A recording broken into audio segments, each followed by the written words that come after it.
Right, so this past winter was once again really tough for most of us here in Canada. As is the custom here in this country, our motorcycles sat idle out in the garage under cover while we tried to stay warm huddling under covers inside our homes. And you may recall that last year, Graham Jones of Yamaha Canada got a little fed up with all of that and decided he needed a midwinter break by way of a road trip down to Nashville, Tennessee. I, of course, generously offered to come along for support.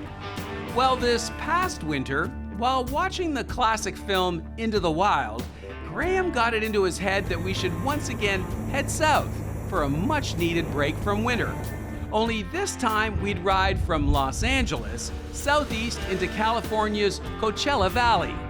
The loose plan was to take our still cameras and document some of the remote locations from the motion picture he had just watched, Into the Wild, which explains how we found ourselves on the first day standing next to a couple of dinosaurs. Well, Graham Jones, here we are in sunny California. It's 10 a.m. on day one in this year's Conquer Road segment. We're in Cabazon, California, and I am pumped. We've got windmills, we've got the highway, we've got dinosaurs. What else do you want? Yeah, well, it's been great so far. You know, we just got out of LA last night and made our way out about an hour out of town, hour and change, and got a hotel for the night. Set us up good for this morning, and yeah, I mean, it's really windy. We got the highway in the background, but we got these cool dinosaurs that have been a part of some American cinema in the past. Really quirky stuff. So yeah, it's very cool. Yeah. Well, as you mentioned, we stayed in Riverside, California, just on the outside of Los Angeles, and we set ourselves up for this trip. And we thought we'd do something a little different this year.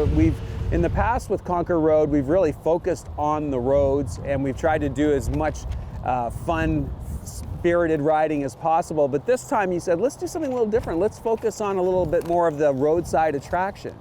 Yeah, well, last year when we were doing Tennessee, we had a lot of fun sort of stopping on the side of the road, catching some of these rundown abandoned things and just taking some pictures. And you know, that was a neat little part of that, and we thought, why not expand on that a bit? California's great for that. It's got a ton of quirky, kitschy kind of things. Yeah. And we're hoping to catch a lot of that. We're going to try to find some great roads, of course, but make that a little bit of a theme to our trip. Yeah.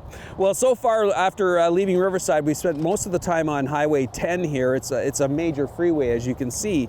But the destination, I love the itinerary you've put together for the next 3 days. Just quickly, we're looking forward to hit the Salton Sea.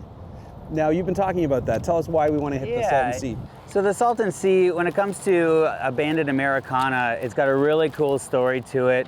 It's a destination for people who are into that kind of stuff, which is kind of pretty popular these days. Yeah. And yeah, we don't know what to expect, but we're gonna sort of circumnavigate it and see what it's got to offer before we head toward Joshua Tree the next day. Yep. And then finally up to the classic Barstow, which is part of the old Route 66, right? Totally. So we're got a little bit of everything.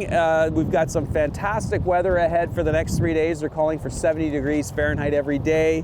We're going to hit the roadside attractions, a little less riding, a little more photography. I love it. I'm so stoked. I can't wait. Okay.